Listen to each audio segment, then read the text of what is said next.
Hello friends, आप सभी का स्वागत है मेरे यूट्यूब चैनल पर।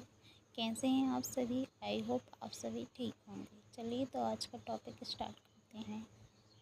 आज का टॉपिक है एक्ट ऑफ सेटलमेंट 1781। तो एक्ट ऑफ सेटलमेंट, इसका क्या उद्देश्य है, इसको हम जानेंगे अभी।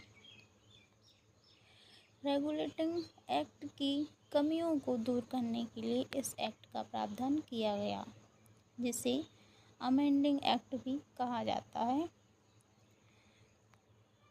तो रेगुलेटिंग एक्ट में कौन सी कमियां थी?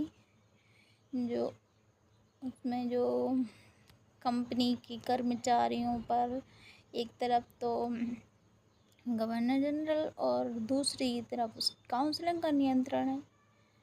और सुप्रीम कोर्ट जो स्थापित हुआ था रेगुलेटिंग एक्ट के टाइम पर 1774 में, उसका नियंत्रण था कर्मचारियों पर। तो इस एक्ट ने इस सुविधा को समाप्त कर दिया गया था।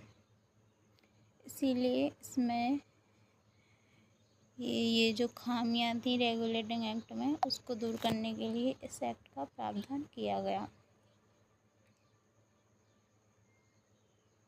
चलिए तो विशेषताओं में जानेंगे कि इसकी क्या विशेषताएं हैं। पहली विशेषता है, इस कानून ने गवर्नर जनरल तथा काउंसिल को सर्वोच्च न्यायालय के क्षेत्राधिकार से मुक्त कर दिया गया था।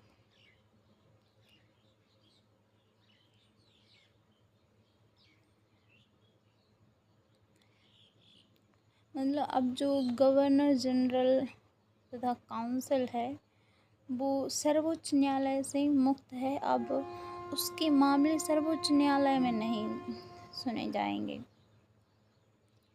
तो ये हमारा पहला हो गया।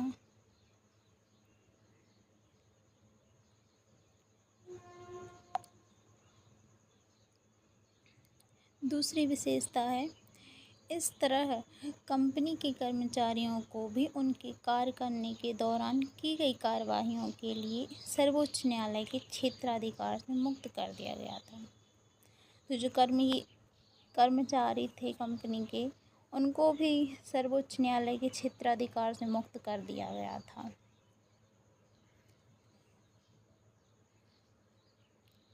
तीसरी विशेषता है, इस एक्ट में राजस्व संबंधी मामलों तथा राजस्व वसूली से जुड़े मामलों को भी सर्वोच्च न्यायालय के क्षेत्राधिकार से बाहर कर दिया गया था।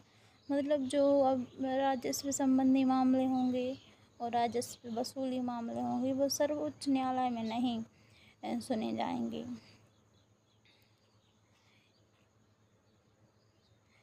चौथी विशेषता है, इस कानून द्वारा कलकत्ता के सभी निवासियों को सर्वोच्च न्यायालय के अंतर्गत कर दिया गया। मतलब जो उस समय कलकत्ता में जो लोग निवास कर रहे थे, उन सभी को सर्वोच्च न्यायालय के क्षेत्राधिकार के अंतर्गत कर दिया गया था कि अब सर्वोच्च न्यायालय के अंतर्गत आएंगे। पांचवी विशेषता है, न्यायालय हिंदुओं के निजी कानूनों के हिसाब से और मुसलमानों के निजी कानूनों के हिसाब से मुसलमानों के मामले तय करेगी। मतलब ऐसा था कि अगर कोई चोरी भी कर रहा है तो उसकी पहले जांच होगी कि वो हिंदू है और मुस्लिम है। अगर हिंदू है तो फिर हिंदू कानूनों के हिसाब से उसके मामले तय करेगी, और मुस्लिम है तो फिर मुस्लिम कानूनों के हिसाब से उसके मामले तय करेगी। तो उस समय ऐसा था, जैसे इस समय ये आईपीसी की धाराएं वगैरह हैं, ये सब मामला नहीं था उस समय। उस समय धर्म के हिसाब से अपने अपने कानून तय थे कि अगर हिंदू है तो हिंदू के हिसाब से होगा और मुस्लिम है तो मुस्लिम मामले तय करेंगे मुसलमानों के कानूनों के हिसाब से। छठी विशेषता है, यह व्यवस्था भी की गई कि प्रांतीय न्यायालयों की appeal governor general in councils के यहाँ दायर हो, न कि सर्वोच्च न्यायालय में।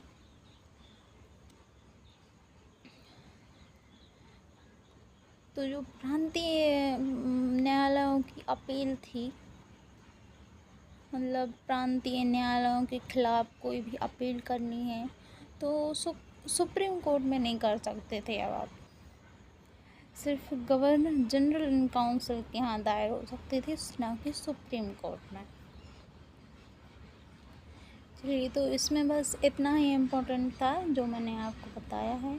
अगर आपको इसमें कोई समस्या हो तो आप प्लीज़ हमें कमेंट में बताइए, और अगर किसी को कोई टॉपिक समझना है तो वो भी आप कमेंट में बताइए। वीडियो अच्छा लगा हो तो लाइक कीजिए, सब्सक्राइब कीजिए। धन्यवाद।